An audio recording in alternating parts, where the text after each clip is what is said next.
Taiwan laban po sa China. Posible na nga bang maganap ang digmaan?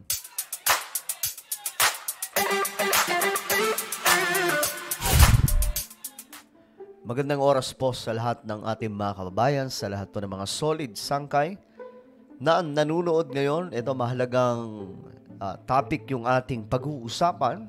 Isang katanungan mga sangkay na nagiging usap-usapan ngayon sa international. Ang Taiwan nga ba at China ay magsisimula na? Kumbaga, posible nga bang magkaroon ng digmaan na ang China at Taiwan? Na ngayon na ang mga pandigma, mga mandirigma ng China ay nakapaligid na po sa Taiwan? Pag-usapan po natin yan. Anyway, bago tayo magpatuloy, pakisubscribe po muna yung ating YouTube channel. 1.22 million subscribers na po tayo dito sa YouTube. So, kung gusto mong makasali dito mga sangkay at kung hindi ka po nakakapag-subscribe, makikita nyo po yung subscribe button sa ibaba. Pindutin nyo lamang po yung subscribe, pindutin nyo po yung bell at pindutin nyo po yung all. Okay? Sa mga nanonood sa Facebook, i-follow nyo po ang ating Facebook page at ito may papagawa lamang po ako sa inyo saglit. Habang kayo ay nanonood po sa Facebook, i-check nyo po sa itaas. Mga sangkay, sa itaas ng video na to, kagaya po ng inyong nakikita sa screen. Asa na ba yun? Nawala na. Ulit. Okay. Kagaya po yun nitong nakikita nyo sa screen, may tatlong tuldok, mga sangkay, bandang itaas. Pindutin nyo po yan, yung tatlong tuldok. Okay? Tapos, pag napindot nyo na po yan, may lalabas po dyan na show more. Pindutin nyo po yung show more, okay? Ganun lang ang simple. Okay, ngayon mga sangkay, pag-usapan po natin ito dahil medyo matindi itong topic ngayon eh. Ayun, tension sa Taiwan, posibleng tumaas dahil sa military drills ng China. Handa ang ating gobyerno na ilikas sa mga Pilipino sa Taiwan sakaling lumala ang sitwasyon doon. Kasunod yan ang isinasagawang military drills ng China sa paligid ng Taiwan. Pero alam niyo mga sangkay, tinanong ko yung mga kababayan natin doon sa Taiwan. May mga nag-comment kasi. No, nagtanong ako sa isang vlog. Sabi nila, maayos naman ang kanilang sitwasyon. Hindi naman daw po sila nagpapanik. Nasanay na daw po sila sa China.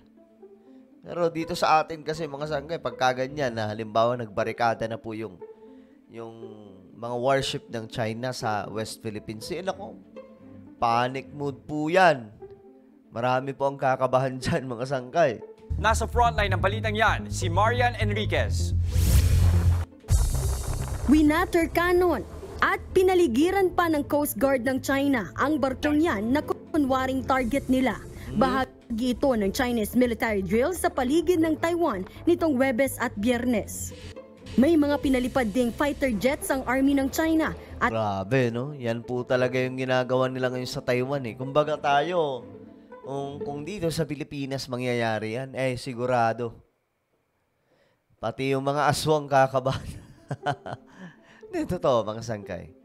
Medyo medyo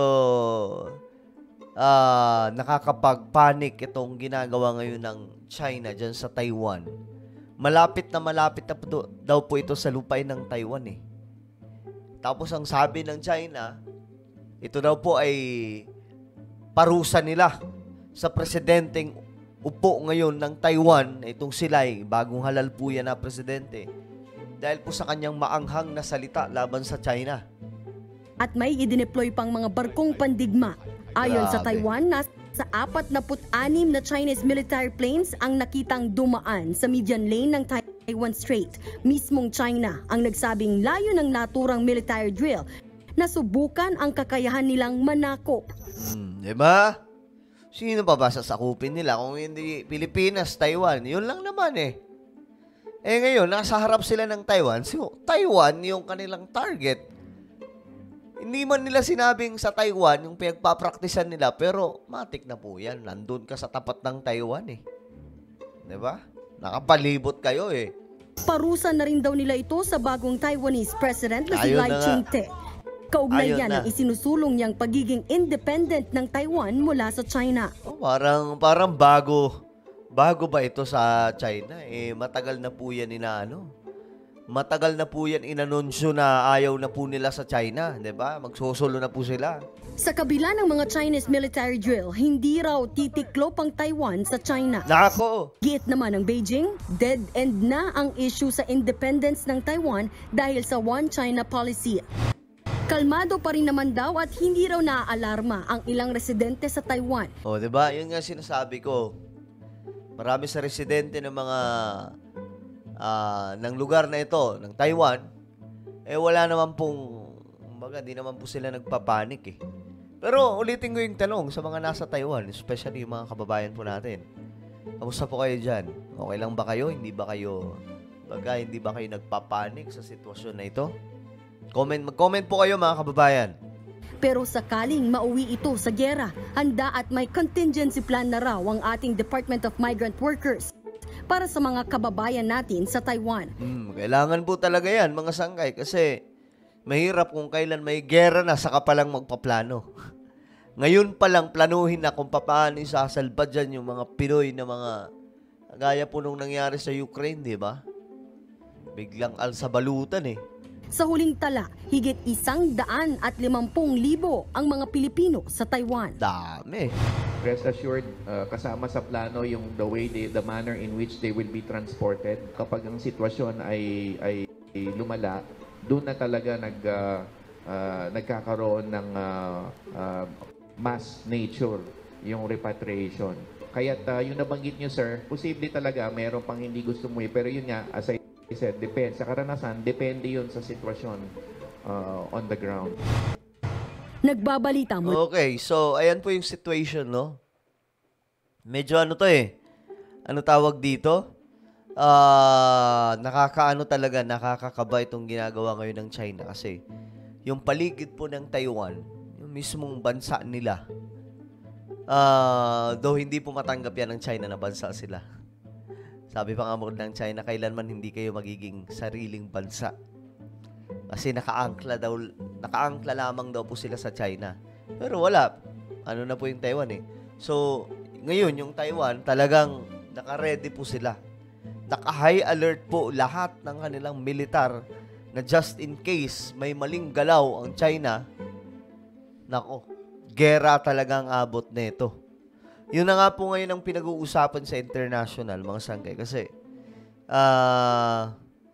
ikaw ba naman, paligiran mo yung bansa ninyo ng mga pandigma ng isang higanting bansa na China, hindi ka ba kakabahan?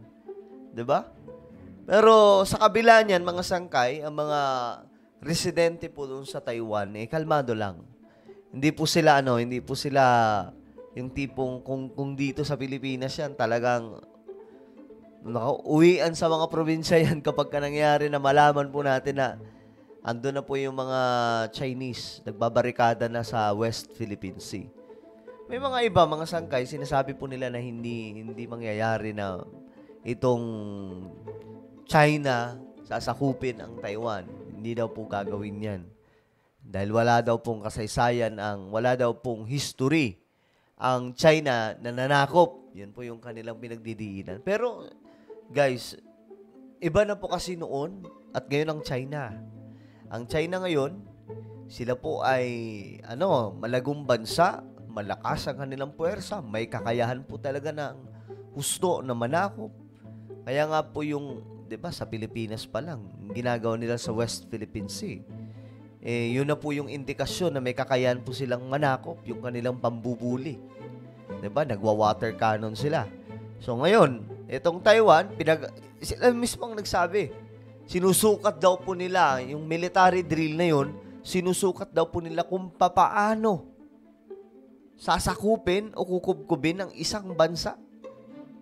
'Di ba? Sila na mismo ang umamin eh. So, ang tanong dito, posible nga ba humantong sa gera? Kung ako tatanungin, posible talaga kasi kaunting pagkakamali lang dyan. Magkamali lamang po ng kaunti ang China dyan at Taiwan, hahantong po yan sa digmaan. At kapag nangyari ito, baka maganap po yung World War III na sana hindi na po mangyari yan. No? Pero kayo, kung kayo ang tatanungin ko, sa tingin nyo ba, aabot pa po ito sa digmaan? I-comment nyo po sa ibaba ang inyong opinion. Meron po ako isang YouTube channel, mga sangkay. Ito po ay Sangkay Janjan Daily. Hanapin nyo po ito sa YouTube. Then click the subscribe, click the bell, and click all. Nag-upload po ako dito ng mga vlog natin, mga pampagood vibes sa vlog. Okay? Mag-comment, mag-like, mag-subscribe po kayo. So ako na po yung magpapaalam. Mag-iingat po ang lahat. God bless everyone.